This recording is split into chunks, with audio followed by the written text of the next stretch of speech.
Seguimos esta noche en Minuto Uno y nos acompaña el economista Diego Giacomini. Recordábamos recién en la presentación de Minuto Uno, cuando la última vez que estuvo en enero, Diego en este programa, que advirtió y anticipó el plan del gobierno de aspirar los dólares de la clase media. Y es lo que la gente está diciendo. Diego, buenas noches, gracias por venir. Buenas como noches, siempre. Muchas gracias por la Es invitación. lo que dice la gente, estoy vendiendo los dólares para llegar a fin de mes, clase media. Claro, esto es parte del plan. Es muy fácil de explicar. A ver, Javier Milei tiene que meter una medida de shock económico efectista que le dé, por un lado, que le salga bien, de cortísimo plazo, que le dé por un lado reputación y credibilidad económica. ¿Para qué? Para que la gente que lo respalda a él, que es mucha, y después voy a explicar por qué, porque la casta política debería entender, y yo veo que no comprende el fenómeno Javier, tiene que meter esa medida que le dé reputación y credibilidad económica, aunque sea que dure un ratito, un tiempo, unos meses, para que le dé reputación y credibilidad política. ¿Para qué? Para que lo que está haciendo, que es coaccionar a los gobernadores a firmar lo que tengan que firmar, o que, mejor dicho, lo que él quiere que firmen, coaccionar, presionar a los senadores y diputados para que sancionen lo que él quiera que sancionen, tengan más probabilidad. Ahora, ¿cuáles son? Hay dos solas medidas que va a tomar. Una está descartada. ¿Cuál sería la primera? Sería la dolarización. No está descartada por las cosas institucionales. Hoy, en el corto y en el mediano plazo, está descartada porque, salvo que Donald Trump le pase por Mercado Pago un montón de miles de millones de dólares, no hay dólares para dolarizar. Sin embargo, él dijo que sí, que ya están los dólares para dolarizar. Eso es una mentira. Técnicamente está mal eso, salvo que hagas una dolarización muy imperfecta, que traería serios problemas en el caso de una corrida. Pero dicho esto, yo creo que la otra medida, que la voy a decir ahora, es, uno, la apertura del cepo, con la unificación cambiaria, más que se pueda hacer contratos en dólares para que el sector privado no solamente escupa dólares porque no puede pagar el alquiler, no puede pagar las expensas, no pueda pagar el colegio de los pibes, el dueño de la pyme no puede pagar la nómina salarial o los insumos o los bienes intermedios, sino para el que los crea en su política, lo escupa para invertir. Ahora, es decir, usted ve que se viene, en esta grandilocuencia que necesita Milei anunciar, se viene la liberación del cepo. Es más, yo le diría, si vos no lo haces antes de marzo, abril, o sea, antes de que empiece la liquidación de cosecha gruesa, está frito. Tu reputación y credibilidad va a empezar a erosionarse en forma acelerada, como le gusta en la matemática. Vas a tener una primera derivada negativa y como se va a acelerar, la segunda va a ser negativa también. Ahora, ¿por qué digo esto? Porque todo lo que ha hecho hasta ahora es para llegar a ese punto. Y lo explico por qué. ¿Qué hizo primero? Muy sencillo, como estaban diciendo recién, acá. Cuando vos hacés crecer la inflación, licuás. ¿Qué licuás? Licuás los plazos fijos del sector privado para que no haya pesos para correr contra contado con liqui. Licuás los depósitos a la vista para que no haya pesos para correr contra contado con liqui. Licuás los billetes y monedas en la calle. Cuando Macri y la Cunza pusieron el cepo, sí, había en términos reales 100 pesos de billetes y monedas en la calle. Hoy hay 43. ¿Ok? Licuás los billetes y monedas en la calle para que no puedas correr ¿contra qué? Contra el dólar blue. Vos me decís, Diego, si no hay depósitos a la vista, que son para hacer transacciones económicas. Diego, si no hay plata en la calle, que es con lo que se hace transacciones económicas, este plan genera desplome del nivel de actividad. Claro que lo sabía, lo anunció antes de asumir o cuando lo asumió, está planeado. ¿Por qué? Porque todo lo que expliqué hasta ahora le saca demanda al dólar, entonces evita que el dólar suba. Ahora, si el nivel de actividad se desploma y vos le haces escupir dólares a todos, eso alimenta la oferta de dólares. Y si alimentás la oferta de dólares de la manera más dolorosa y que la gente no lo quiere ni un poquito, y además es acotada, la gente no escupe dólares indefinidamente, un día saca al pibe del colegio, un día se va del club, un día cierra la pyme. Si vos aumentás de esta manera artificial la oferta de dólares, ¿qué haces? Con la primera parte que te conté, evitás que suba. Con esta última parte haces que baje. Claro. ¿Y por qué necesitas esto? Porque él sabe muy bien que vos para abrir un cepo, uno, lo tenés que abrir rápido. Cuanto más tardes, más difícil es abrir el cepo.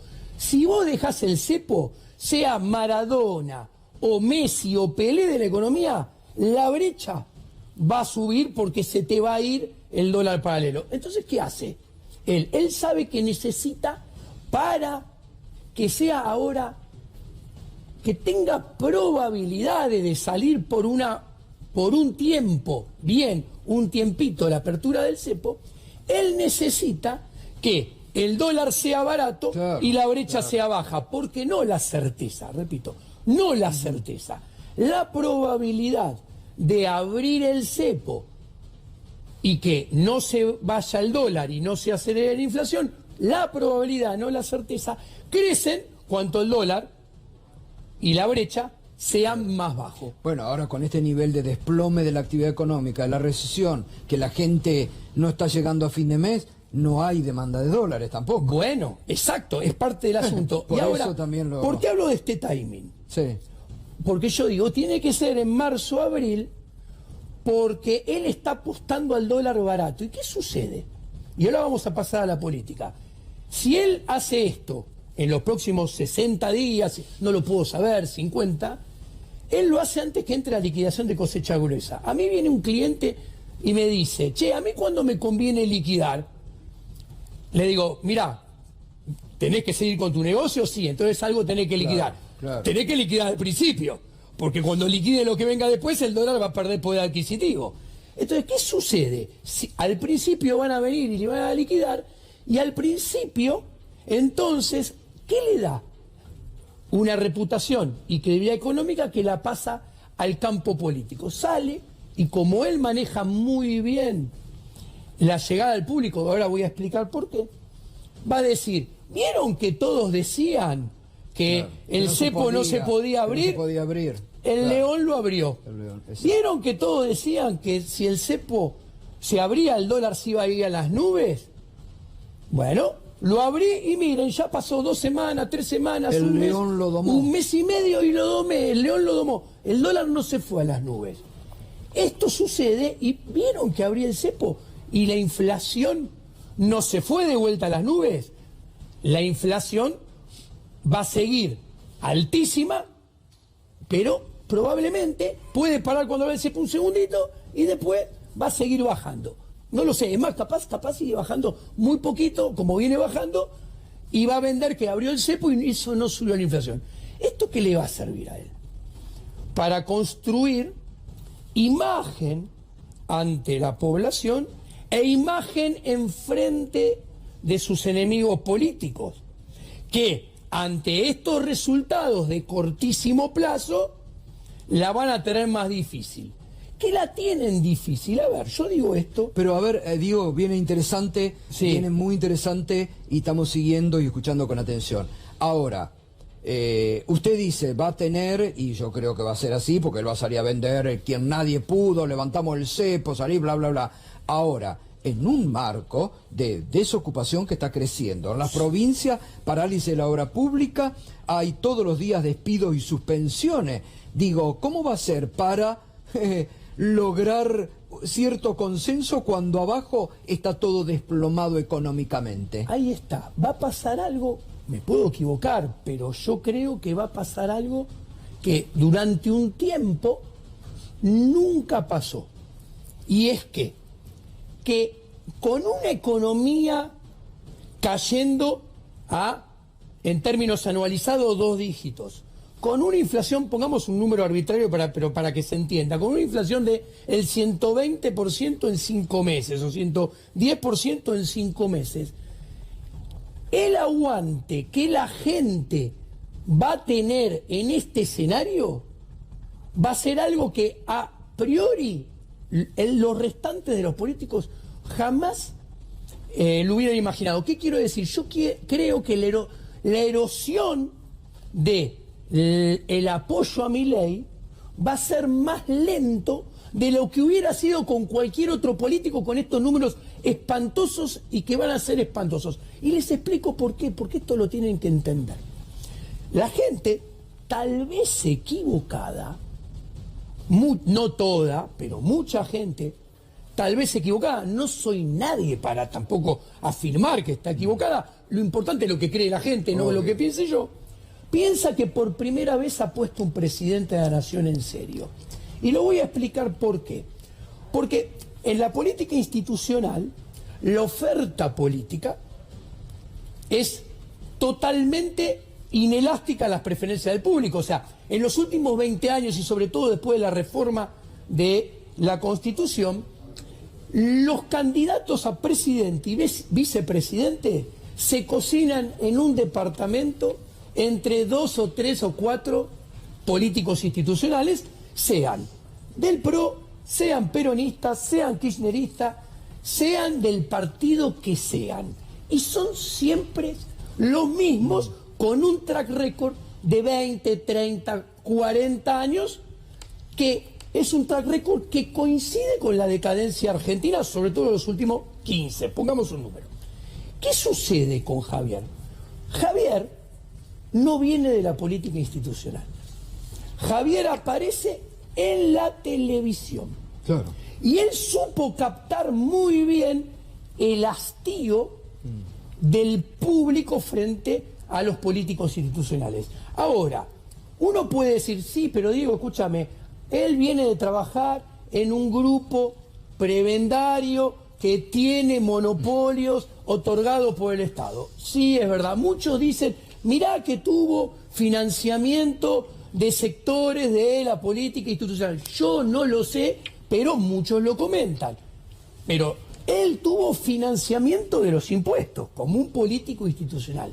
Pero la gente de a pie, claro, eso lo deja pasar. Y él lo que ve, que es un tipo que hasta hace 2 años caminaba por la calle como nosotros. Y que emerge, dejando todo lo que acabo de decir recién, está claro, emerge y entra por la ventana al sistema diciendo que entra para cambiar el status quo, no el sistema, que es lo mismo. Algo de eso hay, porque además cuando uno conversa, me pasó la semana pasada, con consultores muy importantes, hablan de que hay en la sociedad, hoy por hoy, una resignación con esperanza. Lo dicen de esa forma. Uno se pregunta, ¿hasta cuándo? Porque la gente tiene que comer. Y hoy hay situaciones dramáticas. Lo que está pasando con los comedores, aumenta el número cada vez. Lo que pasó en Córdoba, no sé si escuchó, 15.000 chicos pasaron de la escuela privada a la pública y aumentó el programa de asistencia de comida en la escuela. Obviamente, es así. Que hoy el gobernador Axel Kicillof, que yo voy a comentar algo, en Argentina no hay 2 personas que conozcan a este combo, el gobernador Axel Kicillof, el presidente Javier Milei, como yo. Yo fui compañero 11 años del gobernador de la provincia de Buenos Aires, desde el primer año del Nacional Buenos Aires hasta, nos dieron el título juntos. Qué privilegio que tiene, ¿eh? Y fui socio intelectual en un momento del presidente de la Nación. 15 años. Entonces, paradójicamente, tiene... ¿Y los ve en las antípodas expresando Axel por un lado, Kicillof, 2 modelos de país? ¿Cree que Kicillof puede constituirse en la contracara de Milei? Mira, yo tengo para esto decir, desde mi conocimiento de los personajes en cuestión, que tienen varios ribetes inherentes a la política institucional que los convierten en algo bastante similares. Ególatras, amantes del poder, autorreferenciales y mesiánicos como los dos, es difícil de encontrar. ¿Ok? Yo lo vi a Axel con 14 años, cuando éramos chiquititos, en el centro de estudiantes del Nacional de Buenos Aires, en la primavera alfonsinista, en segundo año discutiendo con lo de quinto. ¿Ok? Entonces, lo vi fundar TNT.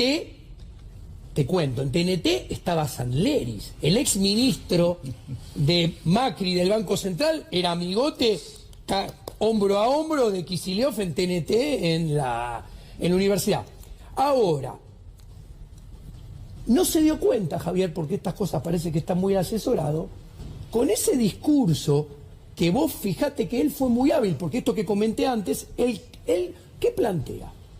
Muy sencillo, yo estoy acá en representación de la gente de a pie, porque yo soy la gente de a pie, y yo vengo a hacer acá lo que me pide la gente de a pie que haga. Y lo hago de una forma desinteresada, lo hago para y por ellos, y no solamente en este momento, lo dijo, sí, sino para nuestros hijos. Porque no se dan cuenta ustedes, yo sé que no lo pueden ver, pero dijo, yo soy una bisagra temporal. Bueno, acá, él dijo, esto, o el ostracismo, dijo, si no puedo hacer esto, el ostracismo no me jode, dijo. Bueno, entonces dijo, y yo sé que todos ustedes que están acá, no me lo van a dejar hacer, porque a ustedes no les convienen, porque ustedes viven de todos los que yo represento. Entonces a ustedes les interesa ponerme palos en la rueda porque yo les desarmo su negocio. Cuando yo escuchaba esto y sabía que se venía lo mismo en La Plata, dije, agárrate. ¿Por qué? Porque aparte vienen con una discusión de hace muchos años de la tesis doctoral de Axel, editada por Eudeva, que habla del keynesianismo, y Javier le contesta en otro libro contra el keynesianismo. Lo detesta a Keynes, Milei. Exactamente. Y es más, la disputa que viene, y la vi pasar de muy cerca, él le decía, el único que entiende a Keynes de verdad en Argentina es Axel. Por eso es el más peligroso de todos. Bueno, entonces decía Javier, entonces son Boca River. Entonces Axel es la contracara de Milei. Y yo dije, ahora va a venir Axel, que va a estar, no tiene un pelo de tonto, también plantándose demagógicamente, él poniéndose, haciendo el mismo juego. Yo estoy defendiendo a los que me eligieron en la provincia de Buenos Aires, no los voy a dejar caer en la provincia de Buenos Aires, o sea, son lo mismo de los dos lados opuestos, de blanco y negro. Voy contra ustedes, que ustedes quieren derribar todo esto. Y Axel le contesta punto por punto, y si ustedes miran toda el relato de la herencia recibida de Javier Milei, de la economía que le dejan, más allá de que podemos diferir en algunos números, técnicamente la descripción de Javier te puede gustar o no, puede decir no, miente o no, sí. Pero técnicamente, si nos corremos de el verdad es mentira, técnicamente es muy buena. Cuando ustedes escuchan la descripción del legado de 82 días de Axel Kicillof hoy en La Plata, desde su lado ideológico, cómo describe todo con números, utilizándolos a su favor, contestándole a Javier, es exactamente más de lo mismo del otro lado. Ahora, esto es interesante ver, ¿cuál es el problema? Además, suspendió el viernes para hablar hoy y contestarle hoy, en base a lo que usted dice. Claro. Kichilov. Ahora, ¿cuál es el problema de esto? Yo tengo 52 años, o sea, me acuerdo de toda la democracia joven de Argentina perfectamente. Hice toda la secundaria con Alfonsín. Yo nunca había presenciado, y lo decía en los medios, una campaña de la política institucional más agresiva y más falta de ética como la última. Bueno, es lo que sostengo, discúlpeme Diego, tiene razón. Un candidato que hacía campaña con una motosierra, cuando hoy muchos dicen, pero no sabíamos que Milei iba a ser. Pero quien hacía una campaña con una motosierra, ¿qué pensaban? ¿Que iba a transformar en una hada buena después? Bueno, pero es parte del juego. Violento. Él es parte del juego. Del otro lado, inventaban enfermedades psicológicas, que estaba hace 4 días con un psiquiatra encerrado, que estaba empastillado. O sea, de todos lados, con todos fueron, porque dentro del mismo PRO también se castigaron mucho. Entonces, lo importante es, más allá no importa quién es quién, de una campaña muy violenta solo puede emerger un gobierno violento. Y Javier siempre dijo, escuchen sus conferencias, yo siempre estuve muy en contra, yo me he negado en una conferencia de compartir con él en la sociedad rural ante 1.200 personas, me fui, no dije eso que dice contra la gente de izquierda, porque a mí me parece una violencia nefasta.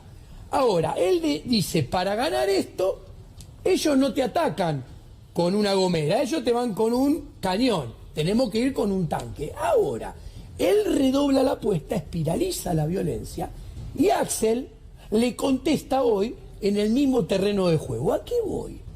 Esta grieta, que se abrió la puerta hoy, que es Kicillof, Milei, es gigantescamente más violenta que la grieta Macri-Cristina. Y de una grieta más violenta, solamente en el mediano y largo plazo podemos esperar resultados en el campo económico y social peores también. Y porque el proyecto de Milei es mucho más violento. A ver, venimos con proyectos violentos hace mucho tiempo. ¿Por qué? Porque, discúlpenme, acá voy a pecar de economista. Si hace 11 años que producimos lo mismo y la población aumentó 6, 7 millones de habitantes, eso en el fondo engendra violencia. ¿Y dónde se ve la violencia? Lo que tenemos, si Javier es violento, pero él es presidente, porque el peronismo No, me refiero al proyecto, va más allá de lo que él diga. Es el proyecto lo que está pasando, con el aumento de tarifas violento, con la crueldad como lo manifiestan, no les importa que haya gente cesanteada, pareciera que ni les importa a la gente. Esto es diferente. Pero, pero lo afirmo. Cuando partimos la evolución de Argentina cada 4 años, y comparamos 4 años contra los 4 anteriores, los 8 anteriores, los 12 anteriores, hace mucho tiempo que la violencia va en escalada y va para mayor. Ahora, ¿cuál es el problema? Para mí, desde mi filosofía política. Ayer estaba en otro canal y miraba a la gente, ¿no? Esta gente que yo digo que sustenta a Javier, y lo va a sustentar mucho más que lo que los políticos tradicionales piensan. El problema es que es increíble cómo la gente sigue depositando esperanzas en los políticos institucionales que a partir de un día van a empezar a hacer las cosas bien, y desde ese día hacia la eternidad vamos a tener, ahora sí, a partir de ahora, un Estado que funcione bien y un Estado que sea eficiente, porque de hecho el pacto 25 de mayo es eso. Y yo a la gente que nos mira, ¿qué les diría? Señores, en los 40 años de democracia moderna, ¿Cuántas veces se juntaron políticos institucionales de todas las camisetas? Bueno, lo último fue el Acuerdo de Olivos. Bueno, pero bien hecho. Esto es una extorsión, Diego. No, también tenemos una... Obvio que es una extorsión. Esto es una imposición. ¿Es esto o no hago nada y no les doy guita? Pero, por ejemplo, el caso de los gobernadores. Esto también yo lo veía venir y lo explicaba. Les cuento. Los gobernadores, por ley, tienen algo que se llama la garantía del peso de coparticipación del 34%. Sí. O sea, cuando las 24 provincias no pueden recibir nunca menos del 34%. Sí. En todos los años del siglo XXI, desde el 2001 hasta el 2023, que mayormente fue un gobierno peronista, nunca cumplieron con los gobernadores. El peronismo y el macrismo tampoco. No hubo un solo año que a los gobernadores le dieron el 34% legal. Hace 30 años que debía debatirse una nueva ley de coparticipación, no lo han hecho nada. Ahora, ¿pero esto qué es? Escuchen esto que es muy interesante. Le daban el 27, el 28, el 31. ¿Pero por qué? Porque el peronismo y Macri también, y ahora Milei, los tres hacen lo mismo. ¿Qué hacen? Inventan y suben impuestos que no se coparticipan. Entonces, al sector privado, el sector público nacional le saca cada vez más plata y los gobernadores no la reciben. Entonces, ¿qué tienen que hacer? Tienen que ir a pedir plata a Balcarce 50. La extorsión estuvo con el peronismo, estuvo con el macrismo y Milei quiere hacer exactamente lo mismo. Y Diego, lo está haciendo. Volviendo al tema económico. Sí. Ya ha hecho hasta acá un desarrollo. Sí. Usted dice marzo, abril va a levantar el cepo. Me parece bien. Lo intuyo. No, y lo viene anunciando, ¿no? Sí. La dolarización, usted dice no es posible. La canasta de moneda que viene de la época de Caballo y que dice que puede. Y en el mediano y corto plazo, ¿usted ve viable esto? Porque con esta recesión tremenda. A ver, levantar el cepo lo veo viable. Creo que tiene chances de que por algún tiempito corto el dólar esté contenido, la inflación siga bajando. Ahora bien, él no sé cómo lo abrirá, capaz pone algunas cosas que no son totalmente abiertas porque la gente no le deja comprar todos los dólares que quiere y le dice a la señora de Barrio Norte, en lugar de comprar 200 puede comprar 500, puede comprar 1000, no lo sé. Ahora, él tiene que hacer grandes cambios de política monetaria después de abrir el cepo. ¿Por qué? Porque él está haciendo política discrecional. ¿Qué quiere decir esto? Que ninguno de los que estamos acá, ni los televidentes, sabe qué puede hacer Bausili mañana. Porque en realidad Bausili puede hacer lo que se le cante. Mañana, pasado, dentro de 3 meses. Eso es discrecionalidad. Como también podría ser el Banco Central de Massa o el de Guzmán. Exactamente lo mismo. Miren qué parecido. Entonces él tiene que ir a políticas de reglas. ¿Qué quiere decir esto? Tiene que instaurar una política que yo intuyo que va a decir, bueno, a partir de ahora, cada trimestre la cantidad de dinero va a crecer un poquitito así. Para que lo entienda la gente, un poquitito así el tercer trimestre del 2024, un poquito así el cuarto trimestre del 2024, etcétera. Tiene que solucionar el tema de los pases, que para eso necesita que la economía empiece a crecer, porque yo intuyo que quieren resolver, que paradójicamente es una ingeniería monetaria cuasi socialista, que yo la he discutido técnicamente, y no estoy nada de acuerdo, con Federico Sturzenegger en su momento. O sea, puede ser otra cosa que no lo sé, intuyo, no estoy afirmando que compren llave en mano.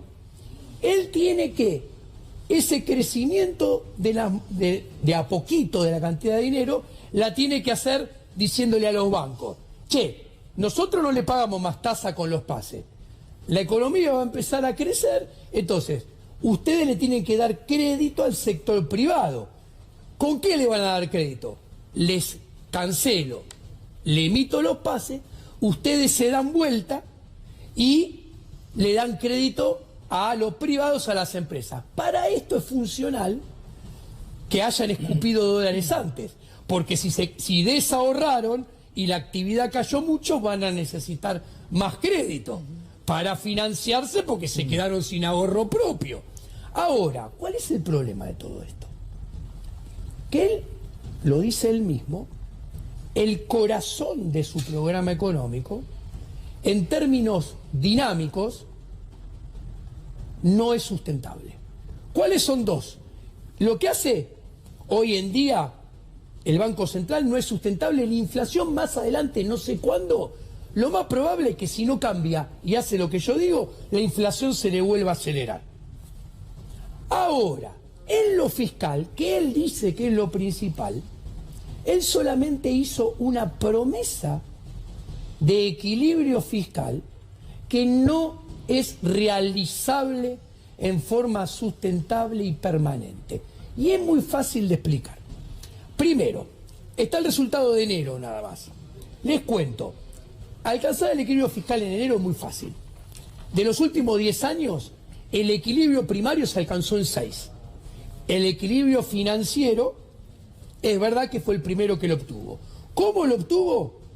No pagando nada. No pagó nadie. Todas las transferencias a provincias, claro, para coaccionar a los gobernadores y a los senadores, claro, las redujo entre 90 claro, y 100%. Pero esto es importante, va más allá, porque no es sustentable. ¿Dónde se construye? ¿Qué es lo que decía muy bien él antes que yo entrara? Andrés. A ver, él está tratando de conseguir el equilibrio fiscal con recaudación artificial. ¿Qué quiere decir? A él se le infla mucho la recaudación en dólares porque el dólar subió 140%, redondeando. Si a él le va bien, estabiliza el dólar, esa recaudación, porque el dólar subió, le desaparece en 6 meses, por poner un número arbitrario.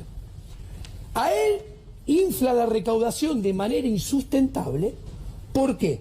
Porque la inflación la aceleró un montón, y por eso la aceleró, porque le crece la nominalidad, le crece la recaudación por inflación. Si a él le va bien, estabiliza, la inflación baja, toda esa recaudación, no lo sé, en 4, en 6 meses, en 5, empieza a desaparecer. Paralelamente subió el impuesto país. El impuesto país era 1% de la recaudación, ahora es 7%. Si él abre bien el cepo, lo va a tener que sacar. Toda esa recaudación inventada le desaparece. ¿Y cuál es el problema? Que se le termina de desaparecer con lo que dijo Andrés, no sé, dentro de 4 o 6 meses, cuando la licuación no da para más y tiene que empezar a ajustar la nominalidad del gasto algo para arriba. Entonces, va a coincidir la desaparición de los ingresos fiscales espurios con la necesidad de tener que ajustar algo el gasto. Coincidiendo con qué? Que en Argentina el partido fiscal no importa nada casi lo que pasa entre el 1 de enero y el 30 de septiembre. El partido fiscal se juega en el último trimestre, en octubre, noviembre y sobre todo en diciembre. ¿Por qué? Porque las reparticiones, el Estado es lento para todo, es lento inclusive para gastar. ¿Por qué? Crédito presupuestario, avance de obra, liberación del crédito. Listo. ¿Qué pasa? Cuando llega el último trimestre, dice, che, ¿cuánto es nuestro presupuesto? 100 pesos. ¿Cuánto gastamos hasta ahora? 40. Gastemos los otros 60, porque si no nos van a sacar esta guita el próximo año. ¿Qué quiero decir? El Estado gasta a final de año. Entonces, como pueden ver, todo esto fiscalmente le juega en contra. Y para redondear, si vos aumentaste la inflación, aumentaste el dólar y la deuda ajusta por inflación y dólar, haces crecer la deuda, haces crecer los intereses de deuda, con lo cual haces crecer el gasto público. Claro. Y entonces el ajuste que calculaste que necesitabas de 5 puntos, ya no es de 5 puntos, es de 6 tal vez. Con lo cual terminás teniendo déficit fiscal. Ahora, ¿qué sucede? Cuando el mercado, que los mercados, como dice la escuela austríaca, no son perfectos y tienen información asimétrica, Cuando se dé cuenta que esto es así, probablemente, no lo sé, hay alto riesgo que las expectativas se reviertan, caiga la demanda de dinero, el dólar vuelva a saltar y la inflación acelerarse. Diego, clarísimo como siempre. Muchas gracias. Gracias, Un placer enorme. Por favor, un gusto, gracias.